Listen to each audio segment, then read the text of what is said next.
Ja som nepoškvrnené počatie, povedala Panna Mária pri zjavení v Lurdoch v marci 1858 a my 8. decembra slávime sviatok nepoškvrneného počatia Panny Márie.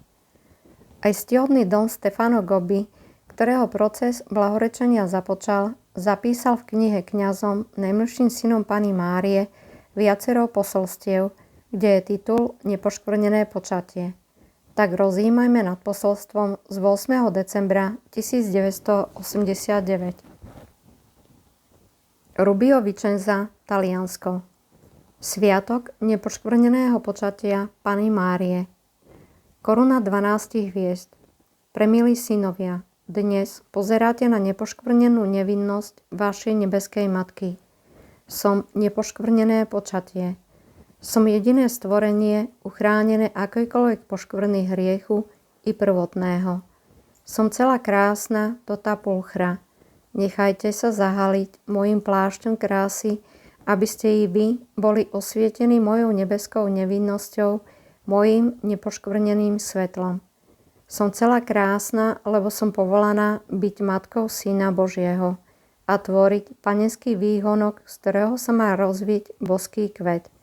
Preto môj plán zapadá do samého tajomstva vašej spásy. Na počiatku som bola zvestovaná ako nepriateľka satana, ako tá, ktorá nad ním dosiahne úplné víťazstvo. Nepriateľstvo ustanovujem medzi tebou a ženou, medzi tvojim potomstvom a jej potomstvom. Ona ti rozšliape hlavu a ty budeš robiť úklady jej pete. Na konci ma vidíte ako ženu odetú slnkom, ktorá má za úlohu bojovať proti červenému drakovi a jeho mocnému vojsku, aby ho premohla, spútala a zahnala do jeho kráľovstva smrti, aby potom na svete mohol kráľovať jedine Kristus. Preto som vo Svetom písme predstavovaná v lesku svojej materskej kráľovskej dôstojnosti. Na nebi sa ukázalo veľké znamenie. Žena, odetá slnkom, pod nohami mala mesiac a na hlave korunu 12 hviezd. Okolo mojej hlavy je teda koruna 12 hviezd.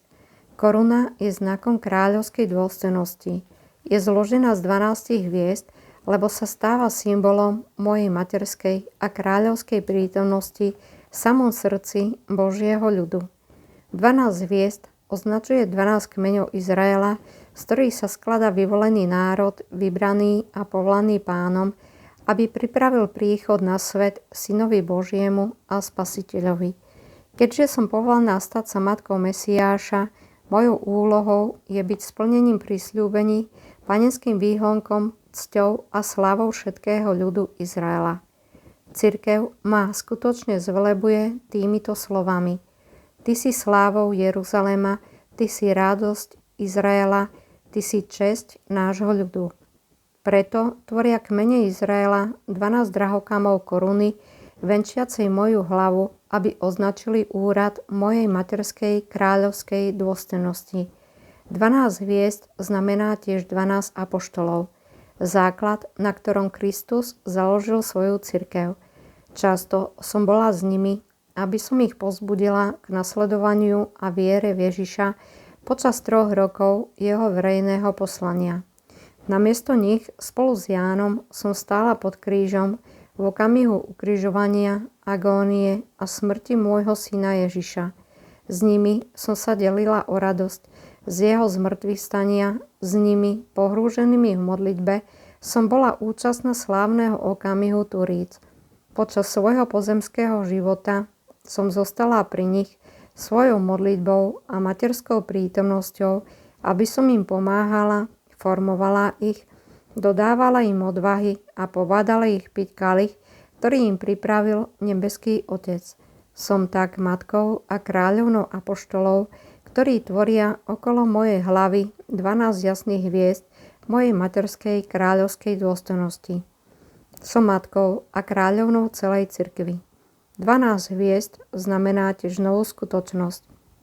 Apokalypsa ma vidí ako veľké znamenie na nebi, žena odetá slnkom, víťaziaca nad drakom a jeho mocným vojskom zla. Hviezdy okolo mojej hlavy, teda označujú tých, ktorí sa zasvedcujú môjmu nepoškvrnenému srdcu, patria k môjmu víťaznému šíku a nechajú sa mnou viesť, aby bojovali tento boj a nakoniec dosiahli naše najväčšie víťazstvo. Tak všetky moje milované deti, zasvetené môjmu nepoškvrnenému srdcu, povolané byť dnes apoštolmi posledných čias, sú najjasnejšími hviezdami mojej kráľovskej korune. 12 hviezd, ktoré tvoria jasnú korunu mojej materskej kráľovskej dôstojnosti, pozostáva z kmeňov Izraela, z apoštolov a z apoštolov týchto vašich posledných čias. Na sviatok môjho nepoškvrneného počatia vás teda všetkých volám, aby ste tvorili časť mojej koruny a stali sa žiarivými hviezdami, ktoré rozlievajú do všetkých častí sveta milosť, svetosť, krásu a slávu vašej nebeskej Matky. Mária, Matka naša, zasvecujeme seba a všetkých členov našich rodín Tvojmu nepoškvrnenému srdcu, v živote i smrti, aby nás chránil od každej záhuby duše i tela. Vieme, Matka, že tí, ktorí ho ochraňuje, sú bezpečí a preto sa odovzdávame Tvojmu srdcu s úplnou dôverou pre čas i pre večnosť. Amen. Nepoškvrnené počatá, naša presvetá vládkyňa Bohorodička a vždy Panna Mária, oroduj za nás.